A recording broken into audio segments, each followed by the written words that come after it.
please don't scroll off. Watch this video. You know why you should watch it? We just finished recording a 15 minutes video and then only to say, oh, cut, and then discovered we didn't press the record button.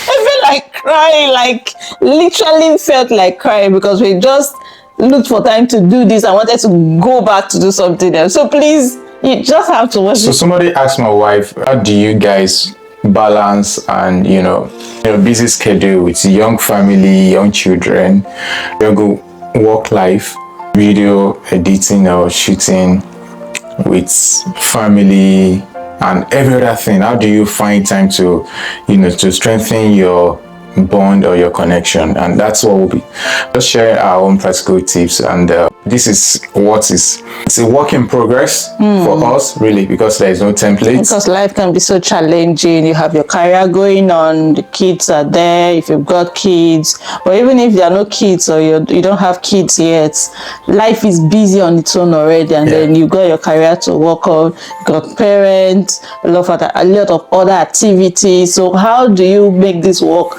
We're just going to share practically and realistically what has been working for us, what we are still working on, and how we are getting this done.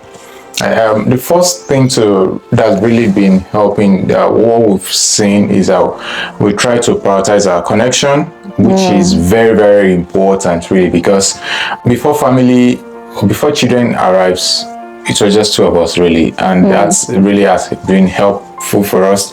I try as much as possible to acknowledge that my wife is an extension of me. So as much as I want to get busy with work, life, and every other thing, I need to strengthen that makes us together by investing in our moments together as married couple.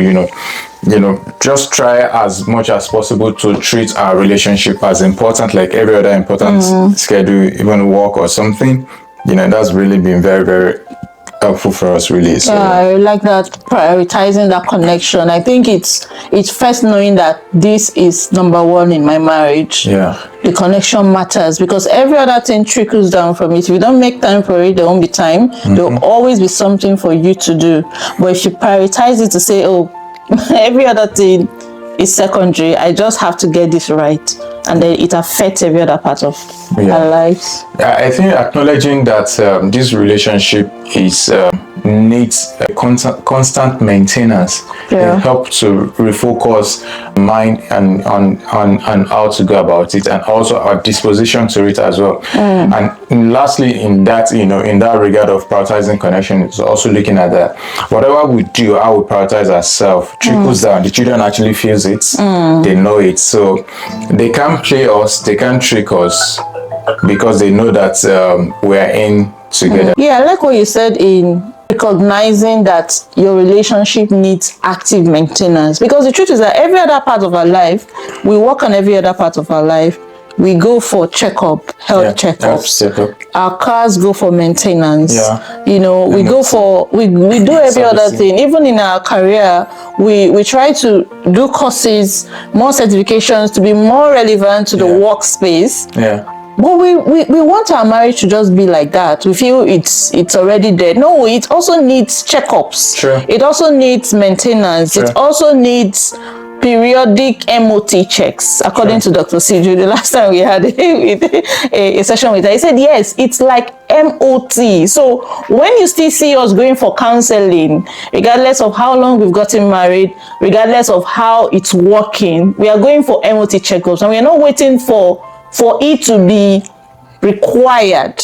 We don't wait for that point. You leave your car to that point that it stops you, and you see the red button, it's telling you need a check, and it stops you and you can't use it again. You don't wait for that time to take your car for a checkup. So why should you wait for issues to come up in your marriage before you go for a counseling or you go for an enhancement?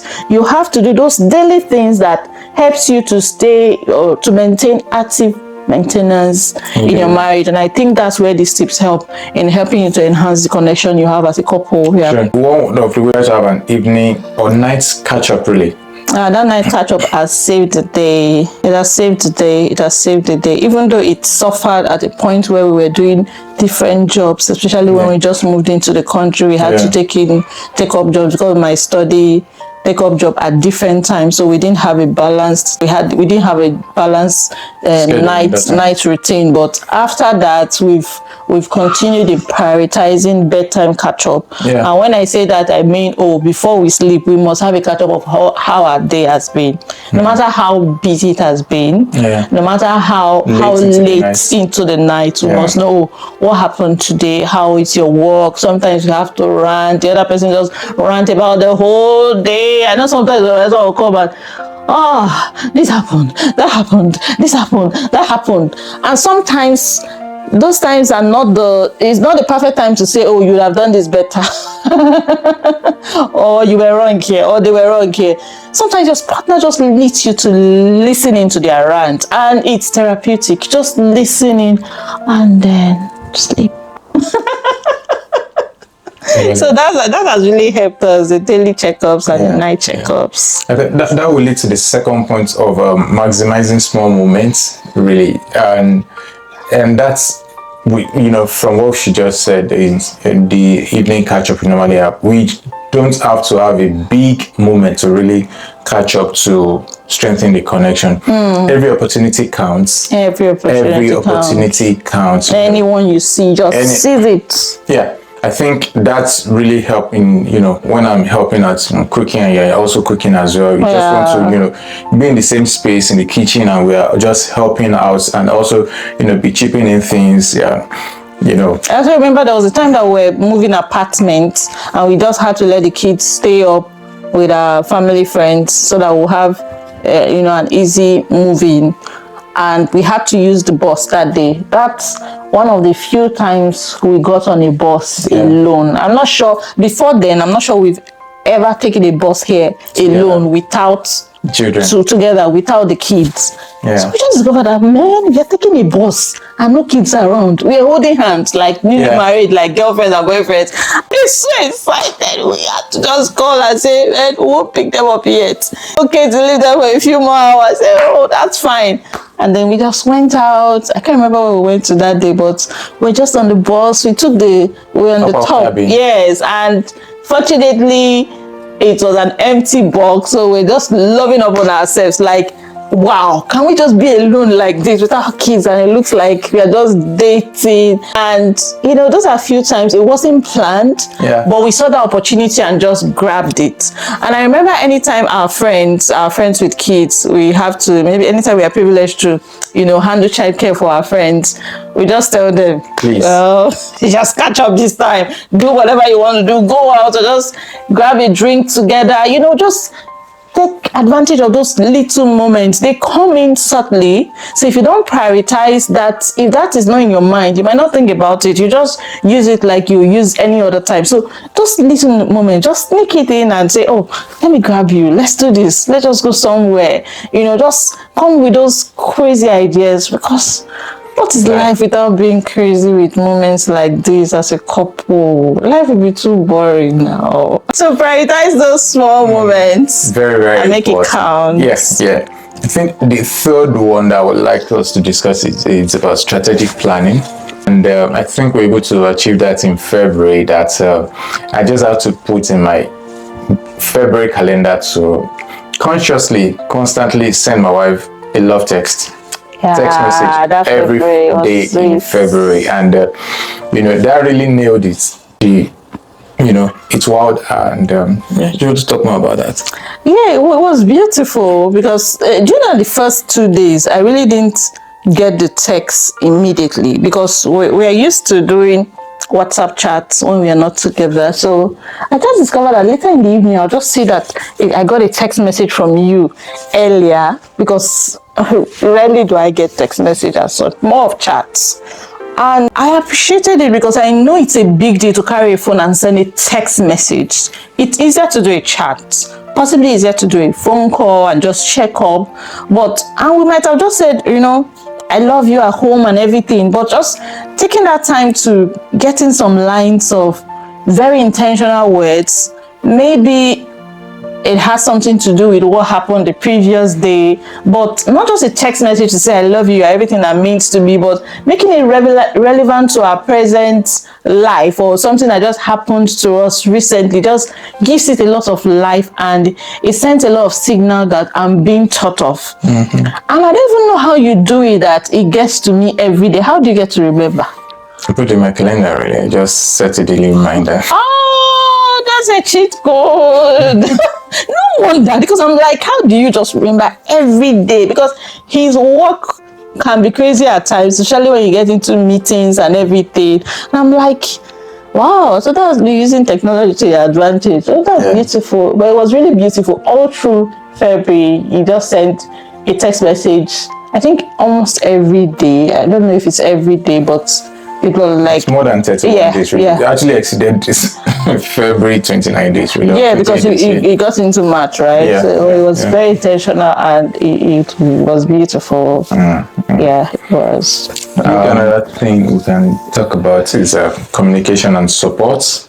You know, trying to understand our feelings when the whole thing just, remember when you come back and start ranting about, I think you had a walk with Adasa, and she was saying, oh, mommy's going to teach me how to make money, how to and everything. And she was just ranting. Oh, Adasa was not listening. Adasa had been winding me up, like, don't worry. It might even be Iri that was on his own. Now, if you tell my daughter you're going to do something with her, or for her, or with her, then you're in trouble, because she's going to remind you every hour of that day. And it just gets me. I told you I'm going to do it. Can you just let me be? And when I'm ready, she will keep reminding you. Do you know that after you told her yesterday that she should give me time, she's taking me to my room just this afternoon, and she said, Mommy, I'm trying hard not to say it. I said, don't say it. She said, okay. I know you said I should not say it, but it's in my mind. I can't keep it. I know you want to remind me, girl. I will do it. Sometimes it just wears me out. But I'll just have to communicate and tell him, so that I'm struggling in this area. This is not sweet.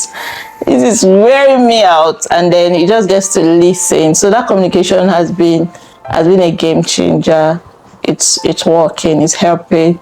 It's tough sometimes, but you just have to press on it. Yeah, I think, if we are open with our communication with our spouse and we listen with empathy, it's really helped them. Really, because I think I remember when I come back from work and start ranting about either my line manager or my colleague or my... I know that your ranting is like, you'll be ranting to me like this, so like I was there, like there's something I can do about it. But I also understand, because sometimes it's my turn too, and I'm like, wow, this just happened. Like, can you imagine? And I know you'll just be looking at me, just say, hold on, thank you for all you do. Don't worry. So I think most of the time you just have to listen.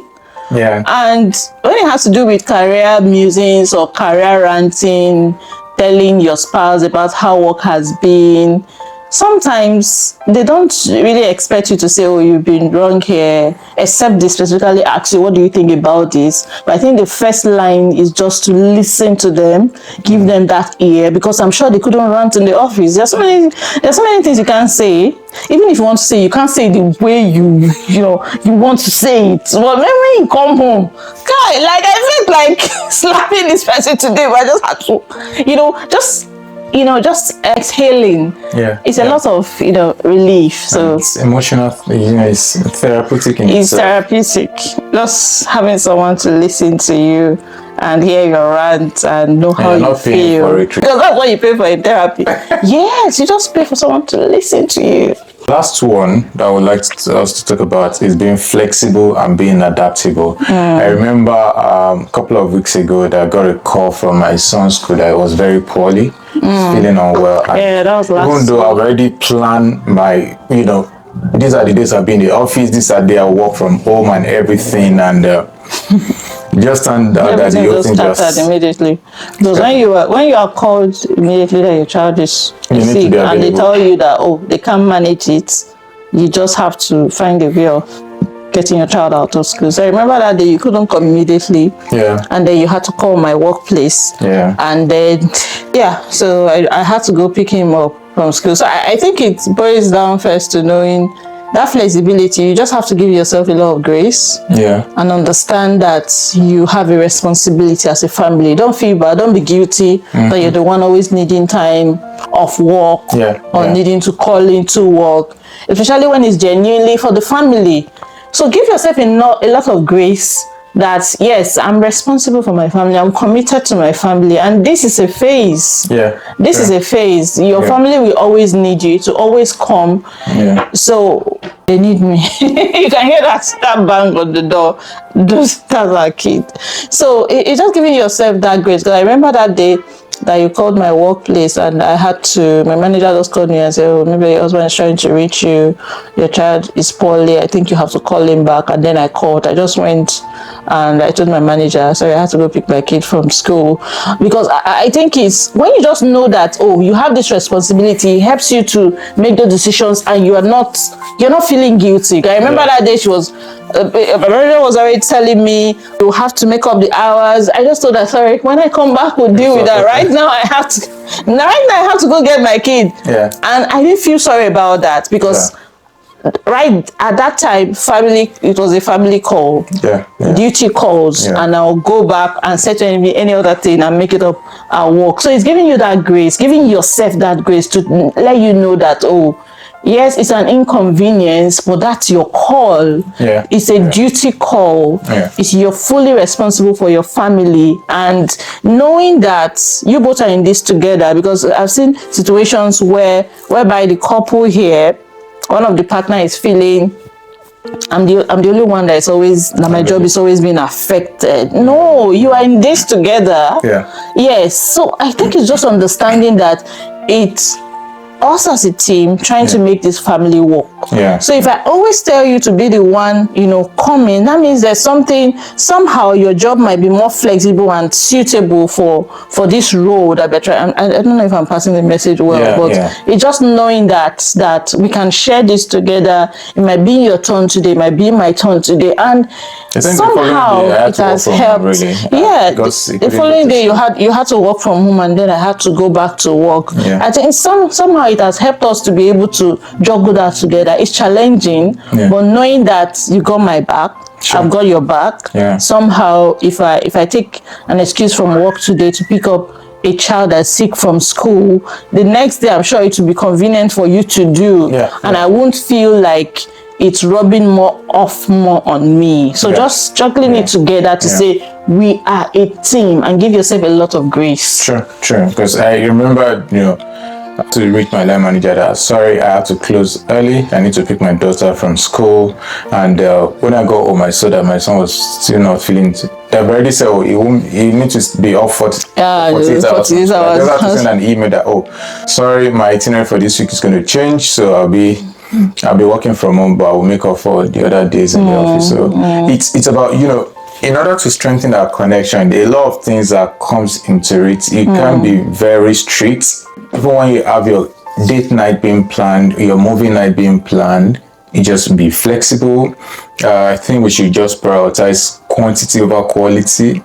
Quality over quantity. I think it's prioritizing both, actually, but quality first. Quality first at every moment, every bedtime night catch up. We try as much as possible to exhale. The bedtime catch-ups have really helped us. Our day has actually been, then we pray together, and before we just fall asleep, and also, discuss about the children also, in a growing stage with different needs and, experiences and everything. I think that discussion really helped, because I know sometimes my husband will just come and say, girl, you're slagging back in this parenting game.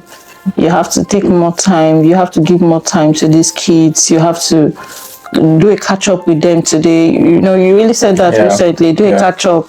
Do a catch up with each of them. It's just watching ourselves to say, oh, it's more like we are a team, and we know that if one stumbles, it's going to affect our team.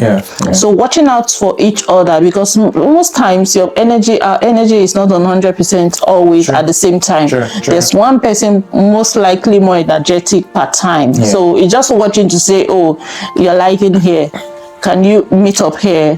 When you're coming back from school, can you talk them through this? Can you do this? So that when I have my own time, we balance it. So it's constantly checking up on each other. It's a job. Yeah.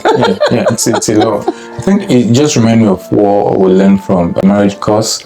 How the woman was able. No, it was the husband that was able to get grip of the children when at the toddler age. Then the woman was able to catch up when the children got to their teenage age. Remember. Really. So it's just the dynamics that comes into family and parenting, but above it all, knowing that my wife is an extension of me, and whatever I do, just make her to be better and strengthen our connection, help her in every little way that I know that will strengthen her, encourage her with a busy schedule at work, family, and every other extracurricular really. So that's understanding and knowing that really has been what has been strengthening our connection.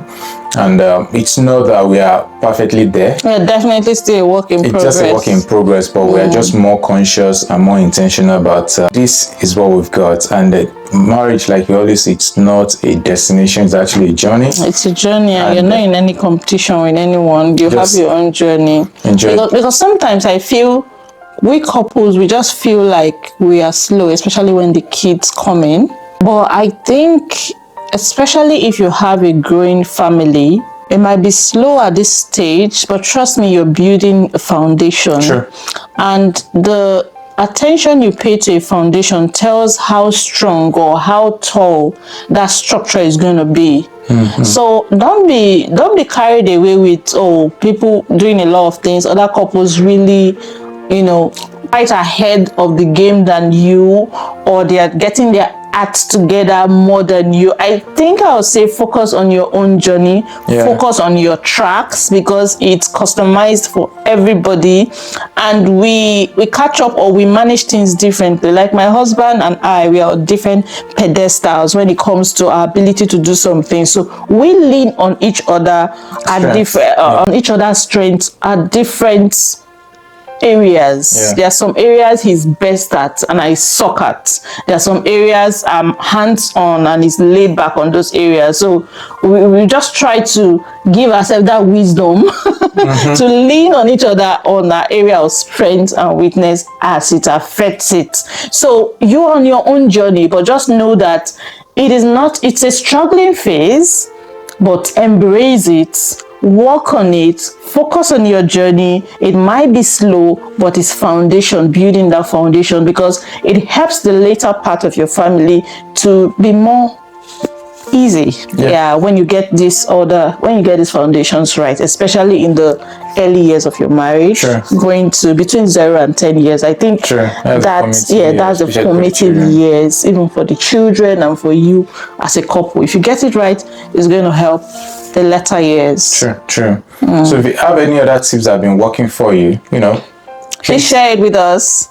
Share with us tips that has really helped you to stay connected as a couple. There are young couples here, old couples here, but we want to learn from each other. We're really trying to see if we can, get a community of like-minded couples like us in early years of marriage, say 0 to 10 years, 10 to 20 years, that couples that we can, rub minds together. We're still working on that, but while we are doing that, please share with us tips on how you have been able to manage connection with your busy lives and in these modern times.